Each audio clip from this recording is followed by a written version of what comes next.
Welcome to Product Marketing Alliance. We're home to everything a product marketer needs to learn, share, and succeed in their role. The definitive product marketing course, Product Marketing Core, is the perfect platform for experienced product marketers to broaden their existing knowledge, as well as educate newcomers beginning with their product marketing journey. Our community. We're home to more than 10,000 product marketers across the world, and every single day, tons of product marketing specific conversations go down. The community hasn't just been an absolute wealth of knowledge and answers, it's the place for constant inspiration. With a PMA membership plan, everything a product marketeer could possibly need is all in there, all in one place. Whether you want to grab a template, learn about how to become more strategic from product marketeers who've mastered it, sit back and watch hundreds of hours of presentations from some of the world's most trusted brands, our packages have got it all and more. We really are, dare we say it, the one-stop shop.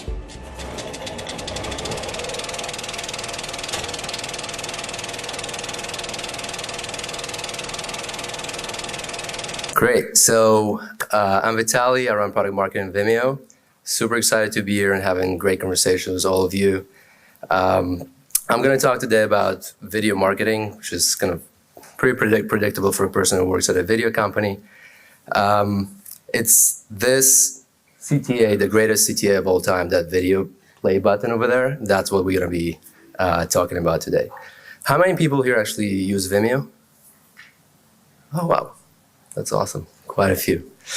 So just as a disclaimer, I never created a video professionally. I never ran a production of a video, but through my experience at Vimeo and other companies, there's a few lessons and kind of best practices that I'm hoping to kind of pass to you today. And I'm sure that a lot of you were involved in video creation in the past. Actually, who was involved in video creation in the past, in the process? So hopefully there's some insights here that you can take away from this. Also, I run the New York Video Meetup. So if you are in New York City and interested in video, check it out at meetup.com. We're having meetups every 2 months or so. It's really cool bringing in video startups, video creative folks who present their work. So I encourage you to check it out.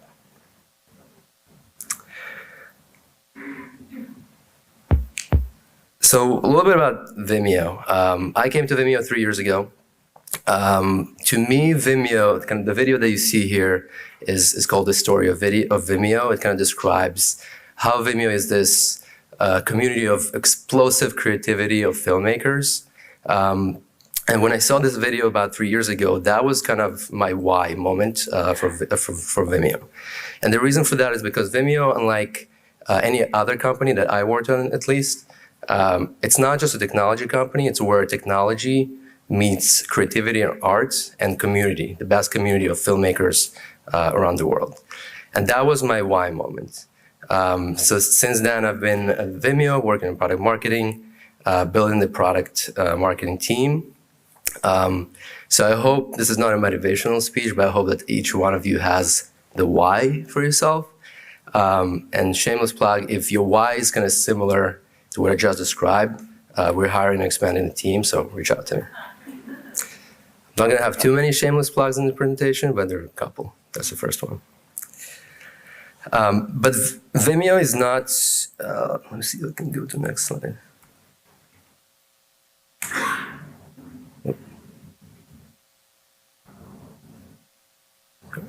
So Vimeo is not just a place where you go to see this really creative, awesome, adorably weird films. It's also a place where people actually use the tools to either drive their production or drive their marketing. And we launched recently, maybe some of you have seen that recent campaign across the country, the Vimeo Can Help asterisk with your video campaign. And the point there was to point out that Vimeo is not just a video destination for awesome videos, but we also have actual tools that help you do your work. So this is kind of the top message, Vimeo Can Help, but that kind of is being followed up with middle of the funnel messages around specific tools and features we have. And I'll mention some of them throughout the presentation. So with that, let me spend 2 minutes before I talk about video marketing and talking about what product marketing is at Vimeo. I found it very useful, and other folks yesterday presented kind of their take on product marketing, because it's a little different in every company. So for us, we spoke yesterday about inbound product marketing, outbound product marketing. So for us, it's very similar. We worked on inbound product marketing with the product team, basically looking at the market, assessing the needs, and understanding the user, and then with the marketing team and actually creating the go-to-market strategy, the different campaigns that go into that. So I define it for our team as the team that drives demand, usage, and business impact of new and existing products, and that goes hand in hand with collaboration with the product team, the marketing team, sales team, and really what's unique to product marketing is that we bring kind of probably we're the most knowledgeable in the company on everything that comes to the user, the competition, the product as it pertains to the user and the competition. So there's some conversation around how product marketing and product teams kind of overlap or don't overlap in some areas. There's always kind of a tricky area because you have to be a little bit sensitive around how other teams are perceiving. So we define very clear areas where there's by design an overlap between the team, and different areas that are uniquely owned by product marketing or a product team. So the overlap areas are market validation, user research, looking at what markets are we going into and assessing them. The strategic and business case that we're presenting to leadership when we're approaching new markets or expanding existing ones. And then the whole idea of growth, whether it's user onboarding or driving adoption in various ways. Although we do have a separate growth team that's responsible for more kind of the growth around across the entire website or the entire offering. The growth that product marketing and product teams are responsible for is specific to products. So things like onboarding and driving adoption for features. And then pretty standard in terms of the things that product marketing actually owns uniquely. That's the messaging and positioning, the pricing and tiering, and then the whole go-to-market launch situation and competitive analysis. So that's product marketing in Vimeo. So I'm sure you've seen enough quotes to understand and to know that video is integral to what we do as marketers, product marketers. So I'm only going to have 3 quotes over here. The most interesting one I thought is from Ryan Halligan, the HubSpot CEO. He's basically saying that you need to be looking more into hiring video people than copywriters or blog writers, because video just has better ROI than text. Now, I don't fully agree with that because the two have to kind of live together. Video makes your blogs and other content more effective. But the point is that video is the most engaging medium today. So companies, if you're not investing in it yet, video has to become sort of a priority for you. So who does video well? Plenty of companies, like the brands that you see over here, they all use Vimeo. And many of you folks here in the room, seems like you use Vimeo as well. But a lot of these companies have great budgets. They've been through trial and error of creating videos. They got the lessons. They got big teams, both internally and external agencies. But what about kind of the long tail, the small businesses or marketers at companies that are working on specific things that maybe are not too well connected with the production team or different startups? How do those people approach video, specifically video marketing? And for me, working for a video company in a marketing role, I feel like I have this unique vantage point of seeing how the art of storytelling is colliding in a sense with the science of marketing. And that's essentially what video marketing is to me. So as you're thinking through your video marketing strategy, I bucket those, the things you have to think about into those main areas. So one is aligning your video strategy with your general marketing goals. You don't want to be that person who's at a meeting and say, "Ooh, let's make a video." That's not a strategy. The strategy is how to use that video and more holistically with the other marketing activities that you do to drive specific goals. Second thing is the almost impossible balance between budget, speed, and quality when it comes to creating video. It's almost impossible to reach that sweet spot. You're always going to sacrifice either speed or the quality or the budget when it comes to that. So we're going to talk more about it. And then there's specific storytelling best practices that everyone who's been creating video for the past few decades already kind of know about. So it's important to keep those in mind as you decide what videos to create, to what purpose, and what kind of storytelling to use in those videos. Next is the marketing within video marketing is how do you use that video holistically? Where is that video going to live? How is it going to drive action? And how is it going to drive results for you? And speaking of results, getting actionable insight in terms of how you're going to measure the impact of the video you created and what can you learn next. So I'm going to dive into each of those areas real quick. So the first one is aligning your video creation with your marketing objectives. I'm sure you all seen plenty of marketing funnels, so sorry if you have to see another one. But video in that sense is not very different than other content you create in, especially in B2B, which I think most of you are.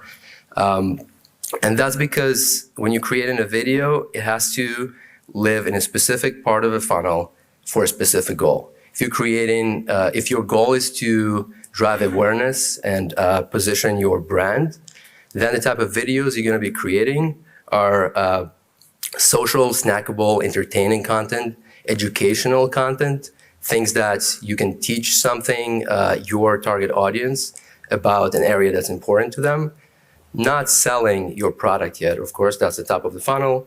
And then, of course, ads that could be more focused on brand or specific product areas. Most of you as product marketers are probably not working on videos in the top of the funnels. That's usually the content team or the brand team. Although from conversation with some of you, it sounds like you do work on some of those videos in a sense that when those brand campaigns or content are including things like product features and product capabilities, and you're the person who's telling the agency or the content or the creative team how to position those features in that brand campaign. Middle of the funnel is where product marketers start to be a lot more active. That's where you create product videos, explainer videos about your offering, case studies, webinars, which could be gated or not gated. And again, here, as with most consideration decision funnel phases, the goal is to kind of deepen the trust with your users, to educate them about your offering, and generate demand and leads. And at the bottom of the funnel is after someone becomes a customer already or a user, how do you use video? What type of videos you need to create to make them use the product more, to retain them, and to grow share of wallet? So the videos you create there are how-tos, onboarding videos, different kind of best practices. So one thing to keep in mind, video is not just a produced video, it's also live, right? So Facebook, YouTube, and now LinkedIn, actually, Kara's here from LinkedIn, are looking into launching live soon. So this has become a true medium of communicating your marketing message, whether it's through webinars or best practices. And the reason to use live streaming is to build up anticipation for a specific event, and also to have a lot more of an engaging conversation with your audience in real time.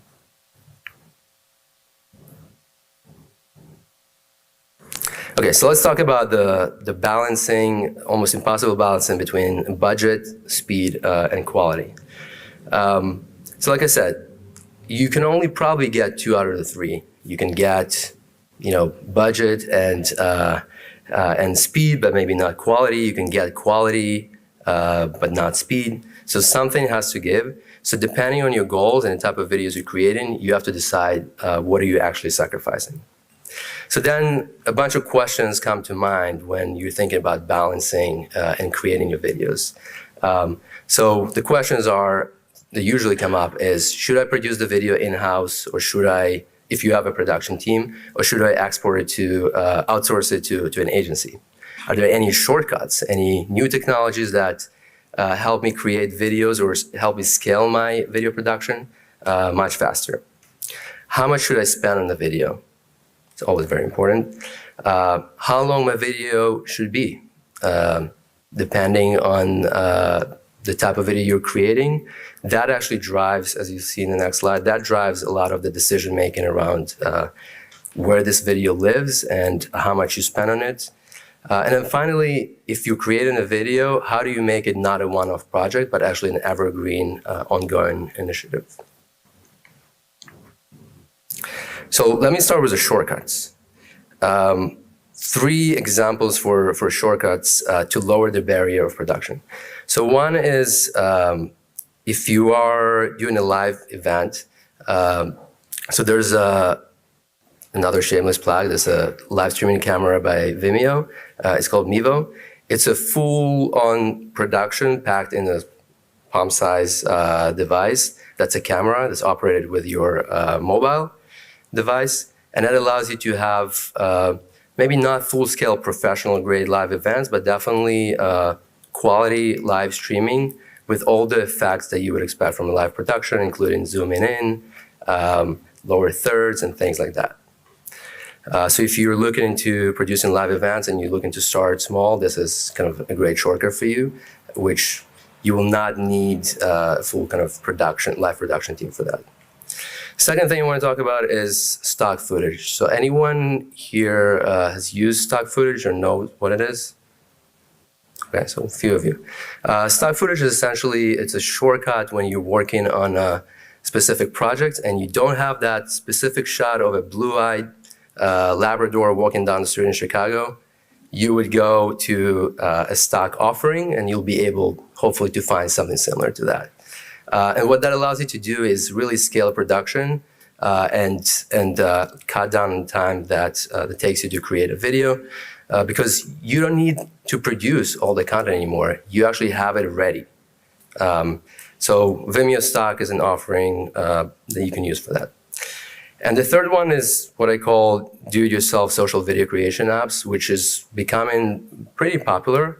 And what that allows you to do is, as a marketer or someone who doesn't have background in production, those are tools that allow you to very easily create a video that you could potentially use in your social media. So companies that do that are Animoto, Magisto, Videolicious. Adobe has a product for that. Actually, just to emphasize to you what that looks like, I invested 5 minutes and created a video for this conference. So I want to hear your thoughts on that, if Nathan can use it maybe next year. Wait.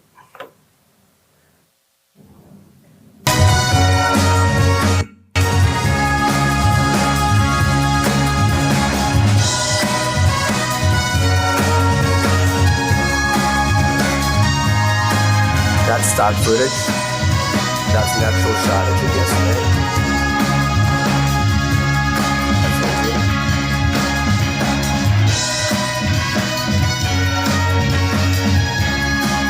That's stock footage.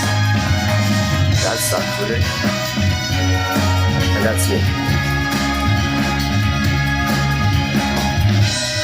That's networking. And that's you guys. I kid you not, 5 minutes.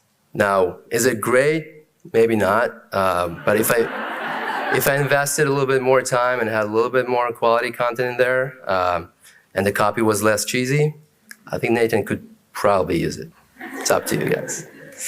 But it's a shortcut, right? So those tools allow you to actually not having to go to a production team every single time you want to create quick, snackable content.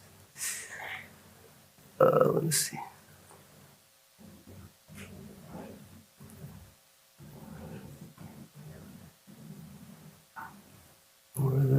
Usually when I double click it, it's supposed to. All right, cool.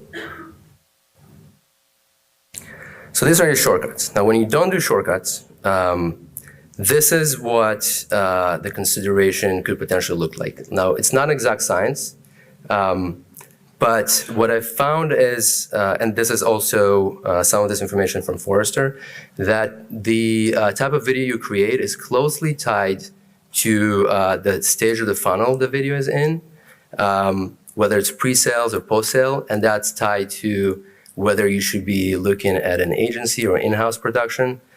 So for example, in the pre-sale stage, most people will be looking at agency, some in-house production. In the post-sale stage, you'll probably either use a simple do-it-yourself tool like I just showed you, or use an in-house production. So as you go kind of up the funnel, also the length of the video increases. So the ads are very short, the snackable content is very short. And as you go more towards thought leadership and webinars, more down the funnel, that's where content becomes a lot longer. So this is pretty straightforward in terms of comparing production agency versus in-house versus do-it-yourself tool. Production, when you outsource it to an agency, it's going to take longer. The budget is going to be much bigger, but the quality is going to be something you wouldn't be able to produce in-house because agencies do have skill sets and best practices they can use towards the video. For an in-house team, depending on specific skill sets that you have and the size of your production team, it's going to take a shorter period of time because there's less back and forth. It's not going to cost as much. It's your own internal team, but you still need some budget for them to create those videos. And the quality is going to be good, not amazing as potentially as outsourcing. And then the do-it-yourself video tool, I mean, you've seen before. And then as you're thinking about general costs, so an average video, depending on the constraints and the quality, will cost you anywhere between $3,000 for the lower end and $15,000 for something a little bit more sophisticated. And when it gets to creating polished ads, that's $60,000 and up, and it could rack up pretty fast. So you need to compare that as you're thinking about your video strategy. Do you want to continue to outsource videos versus have an internal production team? Compare that against a typical salary of a production team. If you're the person who's kind of responsible in making those decisions, just something to keep in mind. Time check. Ooh. Is someone going to kick me out if I continue? Maybe. Okay. How much time do I have? Let's give it 5. 7. Yeah. All right. All right. So as you're thinking about the video creation, what's very important is, and I'm sure as some of you have done this process before, is to think through who's responsible for what through the entire stage. So initially, when you're creating the concept or the script, and usually the script as a product marketer, if it's a product video, for example, it's very simple, 2-column narration and then visual aspect of it. It's as simple as that. But product marketing, for the most part, is going to be responsible for that script if it's a product video, for example. As you get to the pre-production, production, post-production stage, there's not much you need to do as a marketer or product marketer, but you do need to be in the loop to make sure that it's kind of your vision is in the video, because it's very easy for the creative director to kind of go rogue and be like, oh, I added this awesome flashy thing over here, and it's completely off in terms of what you had in mind. So that's where review and approval really comes very handy. You need to set milestones where you will be approving and reviewing things and providing feedback to the creative team. And then finally, when it comes to distribution and tracking of success of the video, you need to be working with the performance marketing team to make sure that the product is distributed correctly in the channels that you want for the type of users that you want to see that video, and that everything is set up correctly to track success for that video. And to the point of providing feedback, This is a tool, it's another shameless plug. This is a tool that Vimeo has to easily provide feedback directly in the video to kind of make sure you don't have to do the whole long email thread saying, here in 5 minutes, 37 seconds, you need to fix this in the top left corner. So instead of that, it just does this. Point, write a comment, and the editor will then see it over here. As you go along, the editor will start resolving things and resolving your comments, and then hopefully by the end, all your comments are resolved. And that, for me at least, that saves hours at a time. All right, so storytelling best practices. There's hundreds. I just compiled a few over here. So don't sell the product, sell your why. Unless you're really trying just to sell the product in the middle of the funnel. So this is just a quick example of what that looks like. This is Skillshare. I know I have 5 minutes probably, so I'm not going to play the whole thing, but this is a video that they created. Curiosity. From the moment we open our eyes, it fuels our existence.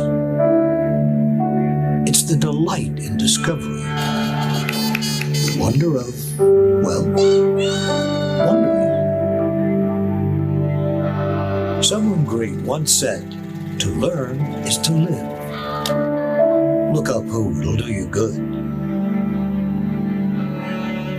So very inspirational, not selling the product, selling an idea of curiosity. It doesn't matter. Not talking at all about what the product is. Just that the future belongs to the curious. Tagline.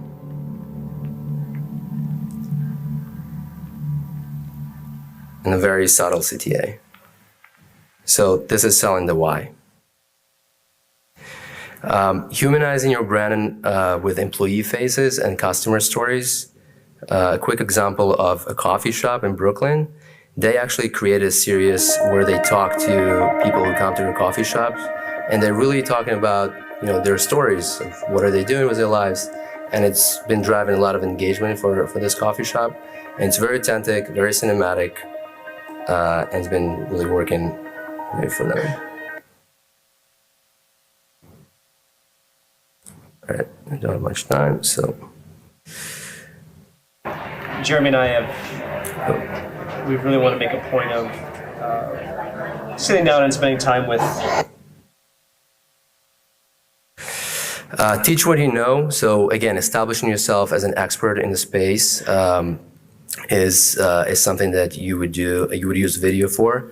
So, for example, if Vimeo is a video platform, we have something that's called Vimeo Video School, where we teach about anything from how to pick your camera equipment to how to distribute your content.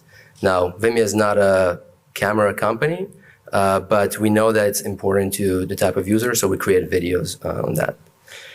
Authenticity often goes much longer way than having a super polished video.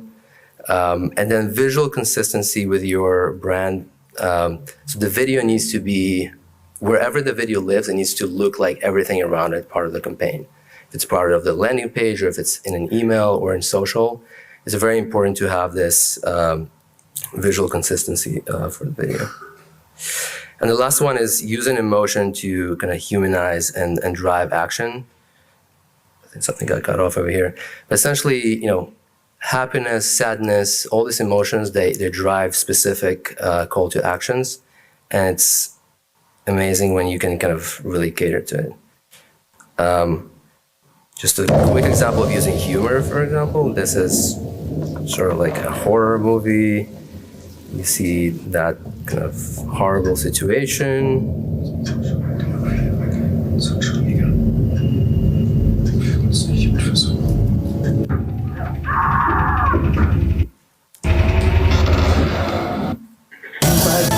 But who are you?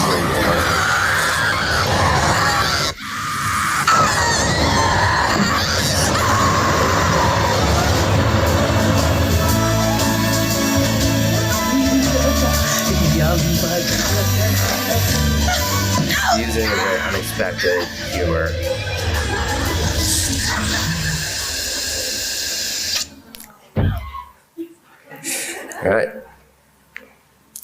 All right, so you created the videos. What do you do with them? How do you actually drive action? So it comes down to videofying your entire funnel or all of your channels.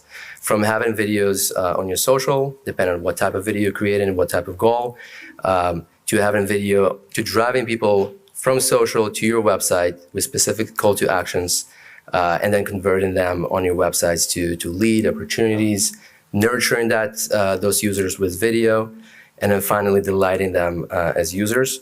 So keep in mind what are those call to actions you have in each stage, and what type of videos you use in each area. Speaking of social videos, so Vimeo has a tool as we call Publish to Social. Essentially, it allows you to easily distribute videos with a single click to multiple social destinations: Facebook, YouTube, LinkedIn, and others, and Twitter. And what it does, it's basically simplifying your workflow a little bit, but the fact that you can also track all the analytics from the social networks in a single place, that simplifies your life as a marketer. And then finally, all of it is not worth it if you can't get actionable insights. So essentially, you can't only track views, and most of you know it, you have to track what's the actual impact. So things like engagements, things like how long people are watching the video. So this is what we call a drop-off graph. So I can see that there's a big drop-off here in 30 seconds. So I'll know next time I'm creating a video, or maybe even modifying this specific videos or creating a cut for it, how can I fix that to make the video much more effective? So tracking everything that's not just views, but beyond of engagement. How do you convert, how does this video help you to convert viewers into customers? That's critical. So sum it all up, got it. Make great content often and strategically, get people to see it and actually care to take action. And the action is really important here. What's your call to action in the video? Where does the video live? And then you know the video works, but how do you prove that it works? So use analytics, very important. Finally, check out Vimeo Business, shameless plug. I'm hiring, and come to the next video meetup. That's me. Any questions for Vitali?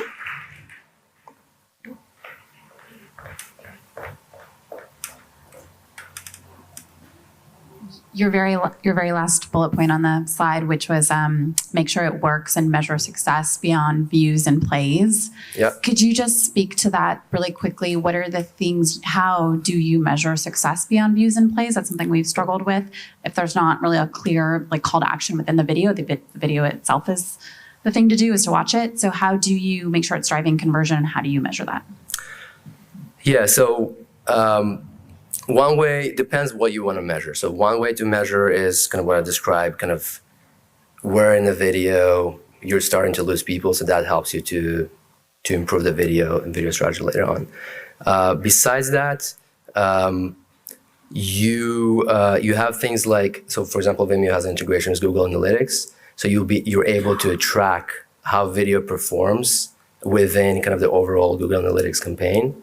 So you can connect. So for example, if you have a video on a landing page, you connect the traffic that comes to the landing page is the fact that you have video there and you have clicks and people are watching the video for a certain amount of time. How does it help in converting that traffic? You normally would want to do some kind of A/B testing to have a couple of versions of video or perhaps have one landing page with video or without video. I know it's harder to do with or without video because you want the landing page to work, but this is the kind of techniques we use. I was curious about in your map of the production process, you had product marketing stepping out during pre-production, And Yep. I guess having done some video work myself, I would find that a little bit dangerous to let go. And maybe I'm just a control freak. But I would worry that things would spiral and Totally. go away from brand, go away from core messaging in that process. I don't know if you have any thoughts on that. That's what I find. The film producer will set something up and then they're like, yeah, it doesn't do that. Yeah, totally. And I've been kind of a victim of that we stepped out a little bit too much, and the video at the end turned out to be not great. And that was $100,000 investment that didn't pan out the way we wanted. So it is dangerous. You do need to be involved through post-production for sure with the review. Pre-production, it's to the degree that you're providing input on the concept and on the script. The pre-production here is more, what I meant is more kind of the technical aspects of, getting ready for the shoot, getting the cameras, the insurance, things like that. Those are not product marketing responsibilities, but the script, the concept, making sure it all fits with the general message you want to communicate in the brand, that's totally product marketing. Just 2 more questions with 1 minute. For customer testimonial videos, how prescriptive do you recommend being with the script, and how long ideally should they be? Yeah, so according to this, unfortunately the answer that it depends. It's how are you going to be using those customer testimonials and what kind of testimonial they provide. Do you want them to provide testimonial about specific features in the product because you will be using it in the middle of the funnel? Then the video is going to be longer, and you'll probably have, while they're talking, you'll probably have some footage from within the product. So those videos can be between 60 to 90 seconds. For testimonials that are not super product oriented, but more kind of, this is the value we drove and things like that, those can be shorter and more inspirational in nature. So I would say, depends if it's just a single customer or maybe a soundbite of numerous customers that are talking about the same topic, but those can be between 30 and 60 seconds. And then on the webinar side of things, we've done quite a few webinars where we bring a customer to talk about how they use video and the specific product. Those are 15 to 30 minutes webinars. So it really depends what kind of customer testimonial it is. So coming from B2B tech space, we have it. Our challenge is deciding from the awareness stage what type of videos we actually utilize, whether it's product focused videos or humanized videos. What type of videos do you find that are a little bit more engaging when it comes to those 2 top of the funnel stages?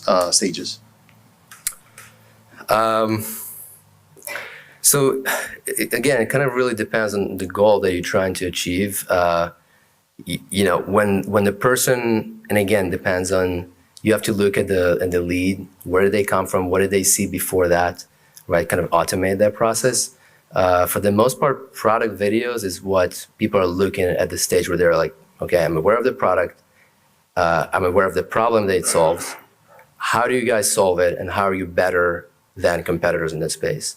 So this is kind of how we try to focus on our, when we create kind of product videos in the middle of the funnel.